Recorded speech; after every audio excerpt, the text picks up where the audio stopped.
Dapatkan tips kembangkan perniagaan anda di podcast Fano Evo.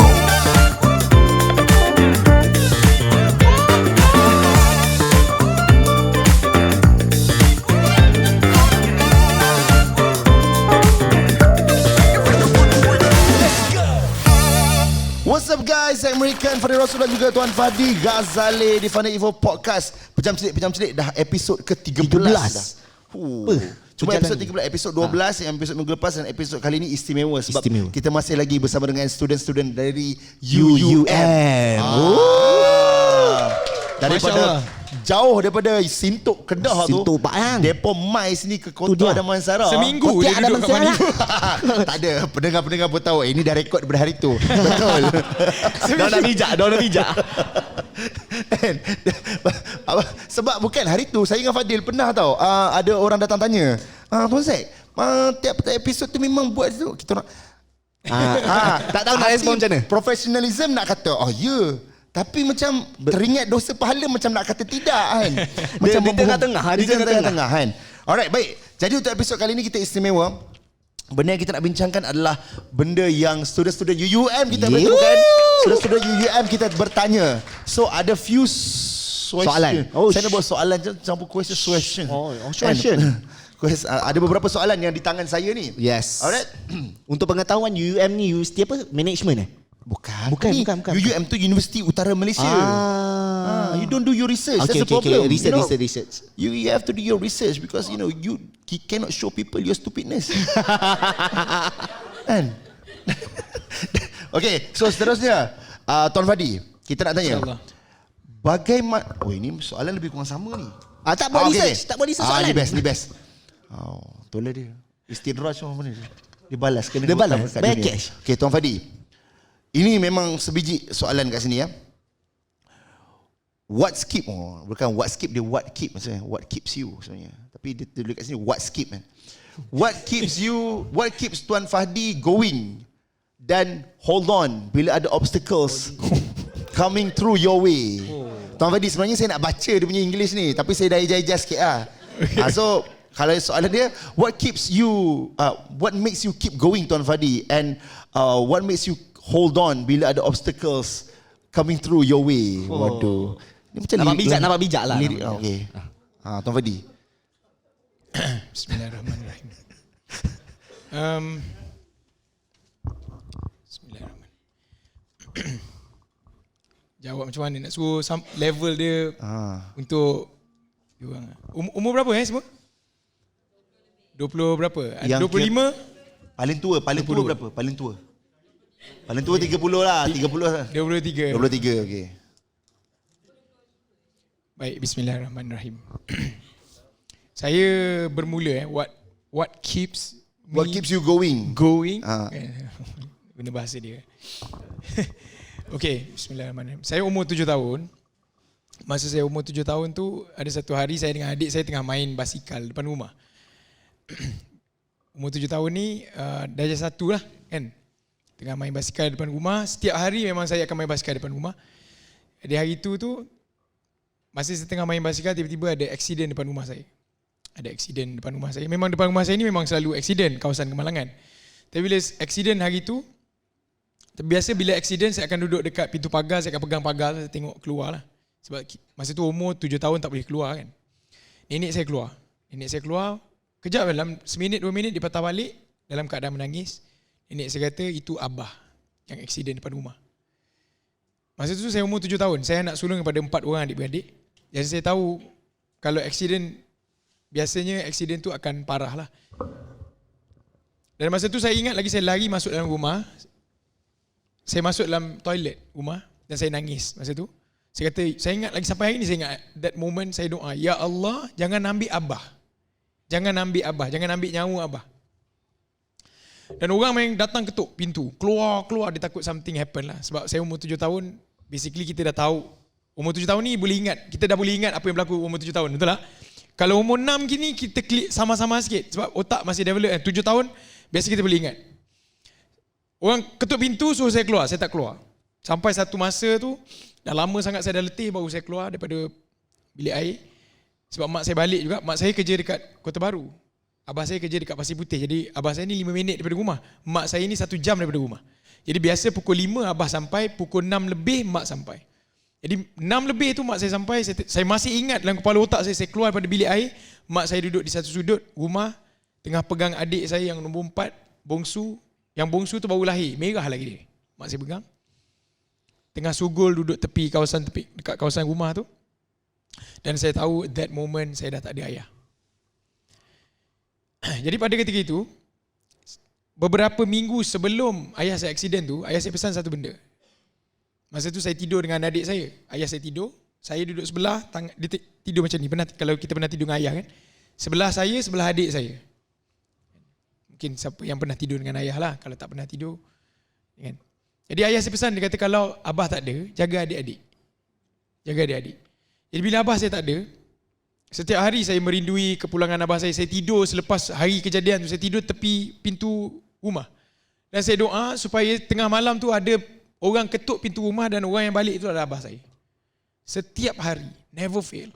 Setiap hari juga saya akan duduk dekat petang pukul 5, saya akan duduk dekat satu pili bomba warna kuning. Biasanya ada pili bomba tulis H ke apa? Bukan H, H tu hospital kan. Ada pili bomba warna kuning, saya akan duduk kat situ. Saya akan toleh ke kanan sambil doa biarlah abah balik daripada kanan sebab tempat kerja abah saya tu belah kanan. Saya doa hari-hari. Dan pada ketika itu saya makin besar, makin lama makin besar, dan ketika itulah saya buat satu keputusan, saya nak jadi doktor. Sebab apa saya kata, kalau lah ada doktor terbaik pada ketika itu, abah saya mesti masih hidup. Takdir Allah masih tidak menyebelahi. Waktu SPM tu, result dia bagus, Alhamdulillah. Result SPM bagus, cemerlang lah, Alhamdulillah. Tapi tak tahu kenapa, Allah tak izin saya untuk ambil doktor. Dapat result, keluar ambil engineering.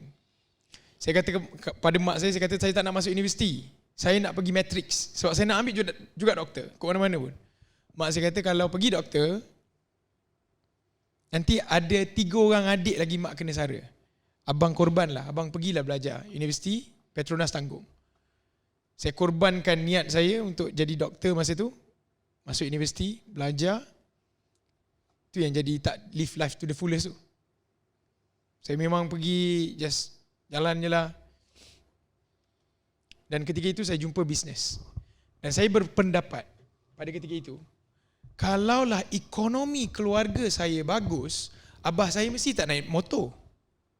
Mesti dia naik kereta. Kalau dia naik kereta, InsyaAllah dia masih hidup. Masa tu budak-budak punya fikir.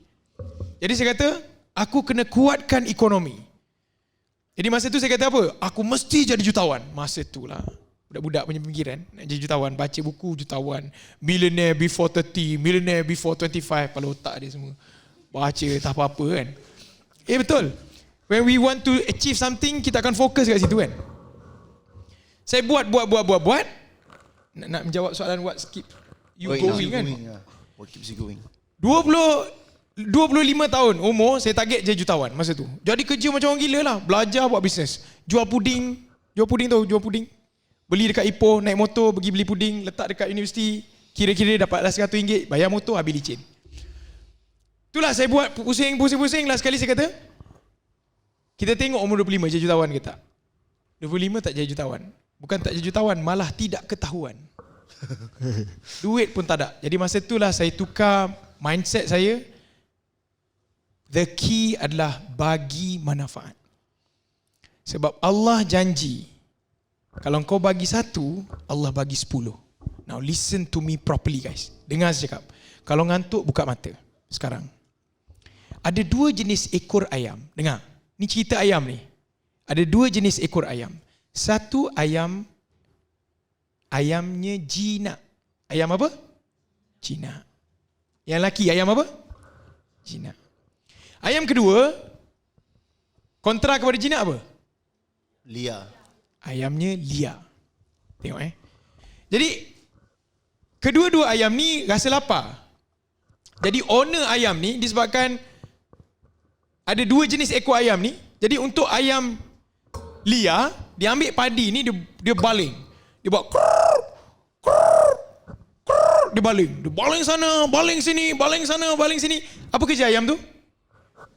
Lari, betul tak? Lari sana, lari sini, lari sana, lari sini. Sebab apa? Sebab nak makan makanan. Jadi selepas dia lari sana lari sini, kenyang tak dia? Kenyang. Apa taknya kenyang lah. Sebab owner dia baling kan. Boleh bayang tak ayam sekarang ni? Dekat UM ada ayam tak? Ada? Tak ada. At least kat kampung ada ayam kan. Pernah tengok tak ayam orang baling dia lari sana lari sini kan? Kenyang tak ayam tu? Akhirnya kenyang. Sebab orang baling-baling dia makan. Tapi ayam nombor 2, ayam jinak ni, tuan dia tahu ayam dia jinak. Jadi dia ambil je makanan tu, dia buat macam mana? Letak kat tangan, dia buat krrrt, krrrt. Ayam jinak tu datang kat tangan. Lepas tu dia makan tak? Dia makan. Kenyang tak ayam jinak tu? Kenyang. Tapi apa beza ayam jinak dengan ayam liar? Dua-dua kenyang. Apa beza dia? Yang tu penat, yang ni tak penat. Betul tak betul? Sama sajalah bila mana kita nak buat sesuatu dalam hidup, kita kena faham satu benda tuan-puan. Analogi ayam ini adalah merujuk kepada the way kita cari rezeki.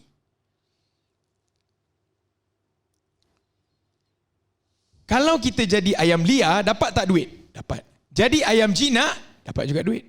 Sebab apa? Yang bagi rezeki itu adalah Allah.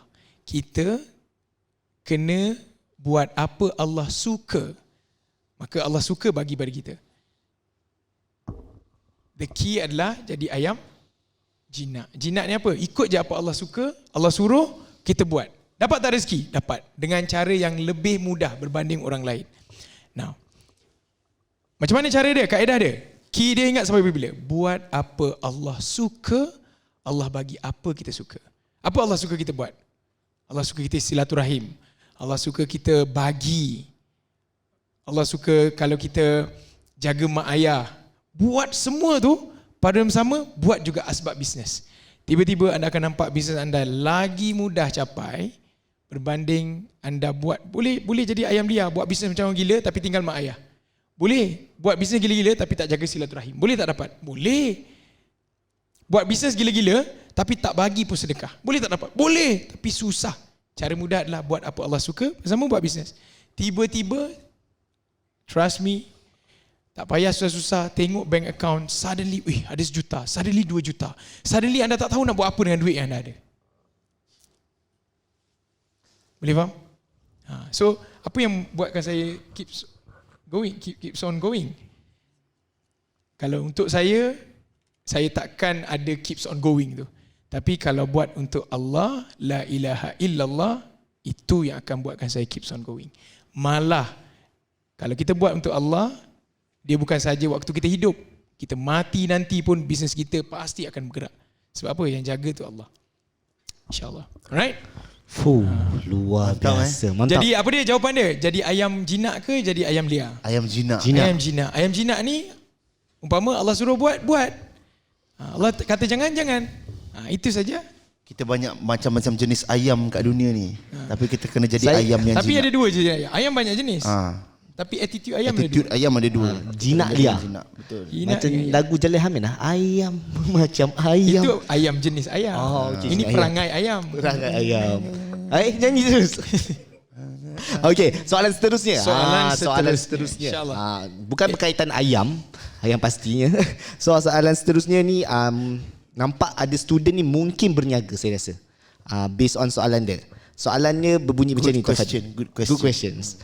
Macam mana nak cari sifu yang betul dalam bisnes? Soalan pertama.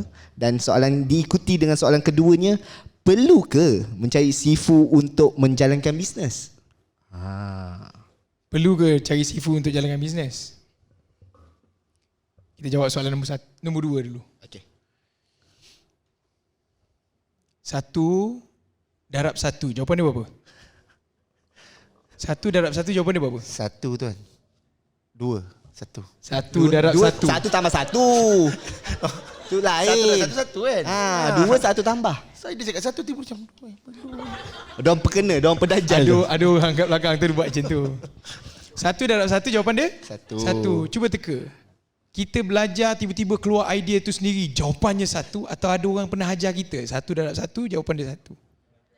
Ada orang ajar kita 1 darab 1 pun ada orang ajar. Apatah lagi kau nak berniaga, mesti kena ada orang ajar. Boleh tak nak buat sendiri? Jawapan dia boleh. Lambat Tiba-tiba mati dah. Alamak, baru nak Allah. Right. So jawapan tu nombor 2 Jawapan nombor 1, macam mana nak cari? Tengok saya, dengar saya cakap. This is from my experience. Anda nak berniaga, cikgu ni ramai. Bersepah-sepah cikgu. Ramai sungguh cikgu yang boleh ajar anda berniaga, insyaAllah. Sampai to that level, anda boleh cari orang Malaysia, orang luar negara. Cari dekat YouTube, lambat-lambat. Tapi carilah guru yang sentiasa ingatkan kita tentang hakikat. Ini masalah ni. Oh, berat ni tuan. Berat sikit lah. Macam mana, saya tengah fikir kat ni, macam mana aku nak cerita ni. Hakikat jodoh tuan. Misi dong. Tak boleh. Yang ni kena be very serious. Biarlah dia orang tak faham sekarang, 10 tahun lagi dia orang faham. Itu pun kita sudah ada. Macam Ustaz Faturi suruh Tuan Fadi diam tu. 12 tahun baru faham. Okay. Silakan tuan. Tak apa, korang tak faham sekarang, you just listen to me. Kalau anda faham lagi dekat nak nazak, nak mati, la ilaha illallah, masa tu baru faham pun tak apa. Yang penting kau faham lah. Carilah guru yang ingatkan kita tentang hakikat. Apa maksud hakikat? Kita kena faham satu benda. Selain daripada Allah, semua adalah asbab rezeki. Allah adalah pemilik rezeki. Faham? Selain daripada Allah, faham? Selain daripada Allah, apa? Kawan, guru, bisnes, duit, modal, masuk universiti, pandai, bodoh, pandai cakap, tak pandai cakap, cantik, kaya, miskin, semua tu asbab. Selain dari Allah, semua asbab. Selain daripada Allah, semua adalah asbab rezeki. Allah adalah pemilik rezeki. Jadi cari guru yang ingatkan kita hakikat ini. Kalau anda cari guru yang salah, dia akan cakap apa? Cari orang yang pakai kereta mahal. Dan you pun pakai kereta mahal. Anda pun kata, asbab pakai kereta mahal aku boleh berjaya. Syirik. Kalau nak berjaya, kalau silap pilih cikgu, kalau nak berjaya, kena pakai pakaian yang cantik. Itu confirm jadi. Maksudnya kena jenama semua kan. So kita ni berkiblatkan jenama yang kita pakai. Syirik. Boleh faham? Sebab itu semua asbab. Jadi kalau kita berkawan atau berguru dengan orang yang salah, kita akan meratib benda yang salah. Ferrari. Lamborghini. BMW. Mercedes. Apa berlaku? Habis. Nak cari cikgu ramai? Boleh. Tapi mesti ada guru seorang yang sentiasa ingatkan kita kembali kepada hakikat. Sebab ujungnya tak ada guna semua benda yang kita ada ni kalau kita tak boleh ucap la ilaha illallah. Ada satu hadis Nabi kata apa? Ingat, walaupun anda bosan, I don't care because I need to talk about something real now. Ada satu hadis Nabi kata, Allah kata, semua benda ni kalau sebut la ilaha illallah, dia lagi berat. Kalau ada neraca tu, perkataan la ilaha illallah lebih berat daripada segala-galanya. Sebab ujungnya kita nak boleh sebut la ilaha illallah, betul tak? Mana mungkin kita boleh sebut la ilaha illallah Muhammadur Rasulullah kalau perkataan la ilaha illallah itu adalah perkataan paling akhir kita sebut hari-hari. Paling akhir. Last sekali, Allah tak ada duit dari Allah. Ya Allah, tolong aku ya Allah. Ujung sekali. So key dia, cari guru. Boleh ramai-ramai, tak ada masalah. Google apa semua, tak ada masalah. Tapi hujung, you need to have one guru yang ingatkan tentang hakikat. Dan hakikat itu adalah selain daripada Allah, semua adalah asbab rezeki. Allah adalah pemilik rezeki. InsyaAllah.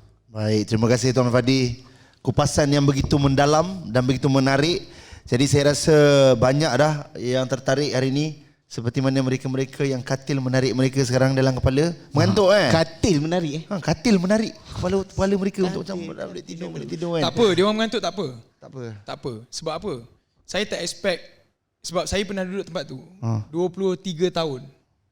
Saya pernah masuk training ESQ. Pernah pergi ESQ? Pernah dengar ESQ? ESQ. Korang mesti tak tahu.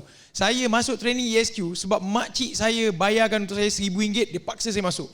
Saya masuk dalam keadaan memang rebel gila. Apa hal? So masuk training. Saya tak faham pun kenapa masuk training. Tapi lepas 10 tahun, asbabnya saya pernah duduk dekat situ. Okay? Okay. Alright. So thank you so much Rasanya kita punya episod kali ni memang begitu special lah. Special. Kan? Sebab kita pun nak bagi ruang kepada student ni untuk pergi tengok kita Oh, punya Wisma. syurga, wisma kita. Wisma Fun Evo. Tapi kita boleh habiskan dengan satu hadis insya-Allah. Boleh habiskan dengan satu hadis. Tapi sebelum itu special. Soalan terakhir. Kali ni kita tak nak baca kat sini. Kita nak Open mic. Open mic. Soalan yang ringkas. Kita pilih seorang lelaki dan seorang wanita. Kita Tuan Fadi pilih. Siapa? Siapa yang nak bertanya soalan angkat tangan? Ada soalan. So Siapa bertanya soalan mic. angkat tangan? Last one. Dia boleh je wanita dua ke tak kisah. tak kisah. Siswi. Come on, siswi. Come on, siswi. Oh, ingat angkat tangan rupanya garu kepala je. Cepat, ada tak? Anyone? Ada tak? Sebelum Siswa? kita tutup untuk episod kali ni. Ada? Oh, dia bila tanya soalan kan memang Ada standard. MVP lah kat sini. Ada MVP, MVP. MVP. MVP ada MVP. Biasa MVP lah banyak soalan. Ya. Selain daripada MVP biasa tak ada soalan. Okey, kita petik je lah kita pilih Saya pilih Okey, abang, lelaki abang, okey bangun. Yang untuk wanita kakak. Kakak mana? Kakak pakai tudung krim. Krim. Ya. Abang ni abang yang jambang cantik, serius jambang Stylo cantik. stylo Dengan kakak. Okey, soalannya silakan. Okey dah. Okey abang. Tengah fikir. Okey. Okey, Kakak krim. Tengah fikir juga. Tag tu tag apa? Tag apa tu? Tag Nama. nama je. Okey, tak apa. Nanti kita kenal lagi. Okey, akak cepat. Soalan. Tanya je apa-apa. Tanya Tuan Z boleh, Tuan Fadil boleh. Tapi kalau boleh Tuan Fadi lah. Macam Tuan Fadi, adakah Tuan Fadi menerima isteri muda macam tu? Pun boleh tanya. tak Melamar? masalah. Do or die? Tanya je. Tuan Fadi tengah live his life to the fullest ni. Kita tanya FE 100. Test. Waalaikumsalam syurga. Oi. Tim saya, okey, nampak tim saya pandai, dia tahu muka-muka yang kita kena fokus. Pandai bagus. Okey. Tanya je. Silakan Cik Puan. Cik Puan. Okey. Dah. Salam. Soalan saya dah katakan tapi tak dibacakan. Sebab kita dah set untuk dengar. Soalan saya adalah apakah penguat utama Encik Fadi untuk menumpukan panel itu? Dia macam soalan pemberita. Penguat utama Sebab kenapa nak buat Fun Evo? Sebab kenapa nak buat Fun Evo? Sebab ada staff yang all star. Yes. Rock and Itulah dia. roll. Saya nak jawab tu lah. Betul? Kalau tuan janganlah gitu. Tak betul. Jawapan dia bukan Fadi tu bukan Fun Evo. Fun Evo tu lah ni semua ni. Nampak tak yang berdiri ni? Ini. Seronok orang belakang. Jadi kita menanti kehadiran anda. Sebab tu saya kata nombor 1 dekat Malaysia ni Petronas tau. Nombor 2 adalah Fun Evo. Trust me, Fun Evo is so awesome. UUM nombor 3, jangan risau. Ada UUM dalam tu. Okey, baik. Abang, seterusnya. Okay. Mic, please. Mic, tolong. Abang MPP kita ni. Salam. Salam. Katanya, kalau macam kita buat bisnes and then nak compete dengan orang lain. Contoh lah, kita nak jual botol air contoh. Jual apa? Botol air. Okay, but then ada je banyak company yang menjual barang yang sama. Then how kita nak stand out of all the companies? Okay. Good question. Saya tahu bos saya akan jawab apa, tapi tak apa. Betul, saya pun tahu. Tak tahu. Serius saya tahu. Bismillahirrahmanirrahim. Baik, untuk jawab soalan ni, semua boleh bayang tak air terjun? Air terjun. Boleh bayang semua? Boleh? Cik Puan yang pakai mask tu boleh bayang air terjun? You yang pakai mask pakai ni, boleh bayang? Air terjun ni, air daripada atas ke bawah pergi atas? Atas ke bawah kan? Susah tak kalau air yang duduk ke atas naik yang duduk bawah naik ke atas? Bukan susah, memang tak boleh. Dia memang takkan boleh. So, bila kita buat bisnes, kita kena faham yang apabila kita baru buat bisnes, kita kena faham tentang seperti mana air terjun ni. Air terjun yang berada dekat atas, dia ada competitive advantage yang air terjun kat bawah tak ada. Boleh faham? Competitive advantage. Macam mana bahasa mudah? Air terjun dekat atas, dia ada kelebihan yang banyak berbanding air terjun yang kat bawah. Boleh faham? Right? Adalah tidak logik jika air dekat bawah nak naik atas. Sebab resam dia bukan begitu. Jadi apabila kita nak buat bisnes, kita jangan lawan orang yang dah lama buat bisnes ni. Contoh, tadi bagi tanya air, botol air. Ada tak player yang dah lama jual botol air? Ada. Adalah tidak logik you pergi lawan dia. Sebab dia ni air terjun kat atas. You nak jadi air terjun yang daripada bawah naik atas, memang takkan jadi. Boleh faham? Tapi pergi masuk di area yang orang duduk kat atas ni, dia tak ada kelebihan itu. Saya ambil contoh. Elon Musk, dia tak masuk jual kereta Proton kan. Tapi dia buat Proton, Toyota, BMW, Honda, Mercedes. Dia tak masuk kat situ. Dia tahu kekurangan mereka adalah, masalah mereka adalah harga gas akan makin lama makin mahal. Harga minyak makin lama makin mahal.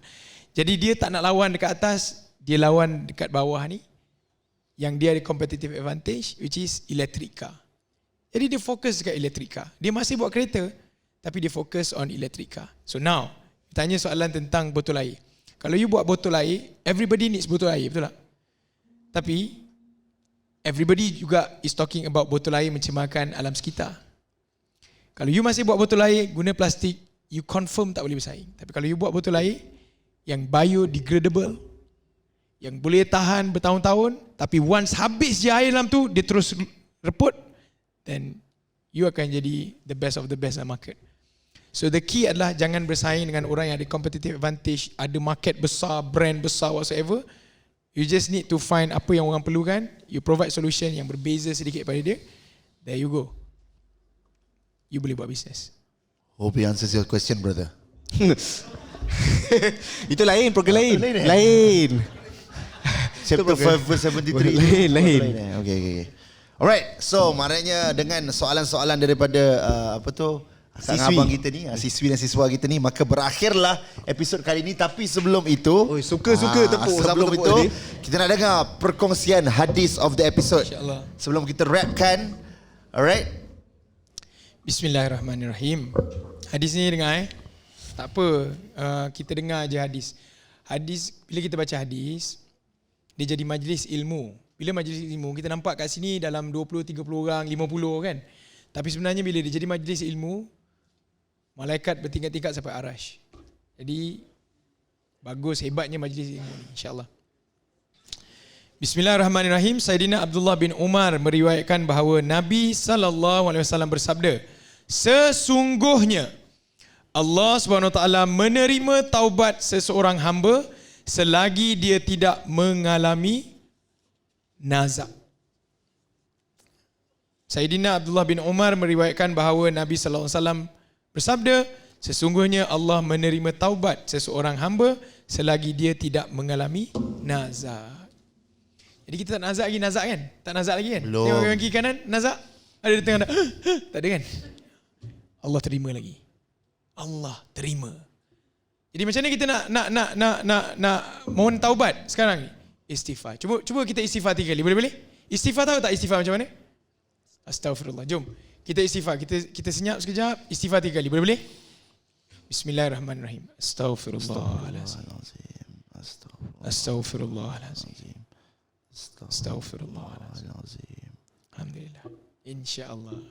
Kalau kejap lagi nazak, InsyaAllah syurga. Sebab apa? Hadis Nabi cakap. Itulah hakikat. InsyaAllah. Baik. Terima kasih Tuan Zaid. Terima kasih Tuan Fadi, dan saya mendoakan agar semua panjang umur. Yes. Perjalanan pun jauh, nak pulang semula ke Sintok ni kan. Terus ke Sintok ke macam mana? Nak hari ni tidur mana? Homestay. Oh, homestay. PKLCC? Tak, homestay. Okay. Kalau homestay tu biasalah. Maksudnya dah biasa. Kalau nanti kerja Fanivo tak kekok lah. Sebab biasa duduk homestay Korea. Alright. Jadi terima kasih Tuan Fadi di atas ruang dan peluang jauh daripada Pasir Putih, Kelantan. Alhamdulillah. Mari Kota Damansara, jumpa anak-anak buah belakang ni. Jadi kita pun tak sabar untuk bersama dengan anda-anda semua, walaupun saya tahu masa tak begitu banyak, tapi Apa dia yang datang lambat kan? saya tak cakap. Okey, terima kasih banyak kepada anda semua yang sudi hadir dan sudi datang ke sini, khususnya pelajar-pelajar daripada Universiti Utara Malaysia Sintok. Terima kasih banyak. Dan kepada pendengar-pendengar kita, kepada penonton-penonton daripada Facebook, YouTube, jangan lupa untuk terus subscribe, like dan share video ni. Dan kita akan bersama dengan anda lagi Minggu depan episod Episod 14. 13 12 13 14. Kalau tak salah episod, editor tolong edit lah. Biasa banyak benda dalam kepala. Dia macam tut tapi panas. Alright, terima kasih banyak. Funny Food Podcast. See you guys next week. I'm Zack American. Fadil Rasul Dan Fadi Ghazali. Assalamualaikum. Bye-bye. pagi. Dapatkan tips kembangkan perniagaan anda di Podcast Fano Evo.